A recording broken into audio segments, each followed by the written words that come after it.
ರಾಜ್ಯ ರಾಜಕೀಯದಲ್ಲಿ ಸ್ಫೋಟಕ ಸುದ್ದಿ ಅಂತಲೇ ಭಾವಿಸಬೇಕಾಗುತ್ತೆ. ಚಾತಕ ಪಕ್ಷಿಗಳ ರೀತಿಯಲ್ಲಿ ಸಚಿವ ಸಂಪುಟದಲ್ಲಿ ಸೇರಿಕೊಳ್ಳಬೇಕು ಎನ್ನುವ ಶಾಸಕರಿಗಂತೂ ನಿಜಕ್ಕೂ ಇದು ಸಿಹಿ ಸುದ್ದಿ ಆಗಬಹುದು. ಯಾಕೆ ಅಂತ ಹೇಳಿದ್ರೆ ರಾಜ್ಯ ಸಚಿವ ಸಂಪುಟದ ಪುನರ್ರಚನೆ ಫಿಕ್ಸ್ ಅಂತ ಹೇಳಲಾಗ್ತಾ ಇದೆ. ಮೇಜರ್ ಸರ್ಜರಿ ಈ ಕ್ಯಾಬಿನೆಟ್ ನಲ್ಲಿ ಆಗುತ್ತೆ. ಜೂನ್ ತಿಂಗಳಲ್ಲಿ ಕ್ಯಾಬಿನೆಟ್ ಪುನರ್ರಚನೆಗೆ ಮುಹೂರ್ತ ನಿಗದಿಯಾಗಬಹುದಾದ ಸಾಧ್ಯತೆಗಳಿದ್ದಾವೆ. ಸಿದ್ದರಾಮಯ್ಯ ಸಂಪುಟದಿಂದ ಹಾಗಾದ್ರೆ ಯಾರು ಔಟ್ ಆಗ್ತಾರೆ? ಸಿದ್ದರಾಮಯ್ಯ ಸಂಪುಟದಿಂದ ಹೊರಹೋದ ನಂತರದಲ್ಲಿ ಯಾರಿಗೆ ಅವಕಾಶ ಸಿಗುತ್ತೆ? ಸಂಪುಟಕ್ಕೆ ಎಂಟ್ರಿ ಕೊಡುವ ಅದೃಷ್ಟ ಯಾರ್ದು? TV5 ಕನ್ನಡದಲ್ಲಿ ಮೆಗಾ ಎಕ್ಸ್ಕ್ಲೂಸಿವ್ ಸುದ್ದಿಯನ್ನು ತೋರಿಸ್ತಾ ಇದ್ದೀವಿ.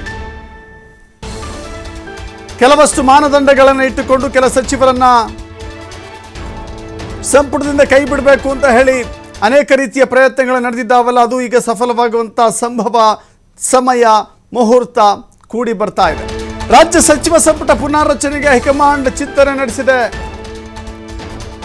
ಜೂನ್ ಜುಲೈನಲ್ಲಿ ಸಂಪುಟ ಪುನರ್ರಚನೆಗೆ ಸಿದ್ಧತೆಯನ್ನು ಮಾಡಿಕೊಳ್ಳಲಾಗ್ತಾ ಇದೆ. ಮುಖ್ಯಮಂತ್ರಿ ಉಪಮುಖ್ಯಮಂತ್ರಿ ಅಭಿಪ್ರಾಯ ಪಡೆದು ಪುನರ್ರಚನೆಗೆ ಸರ್ಕಸ್.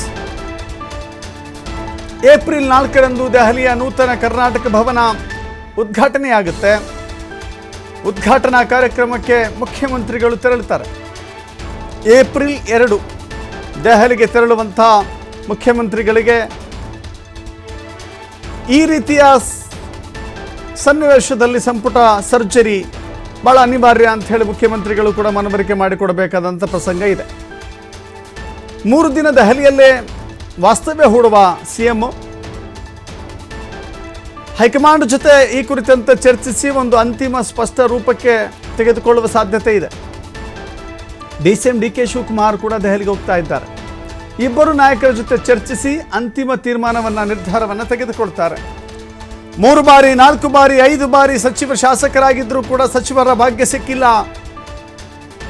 ಸರ್ಕಾರ ರಚನೆಯಾದ ಸಂದರ್ಭದಲ್ಲಿ ಸೂಟು ಬೂಟು ಕೋಟು ಎಲ್ಲ ಒಲಿಸಿಕೊಂಡು ರೆಡಿಯಾಗಿದ್ದರೂ ಕೂಡ ಮಂತ್ರಿಗಿರಿಯ ಭಾಗ್ಯ ಸಿಗಲಿಲ್ಲ.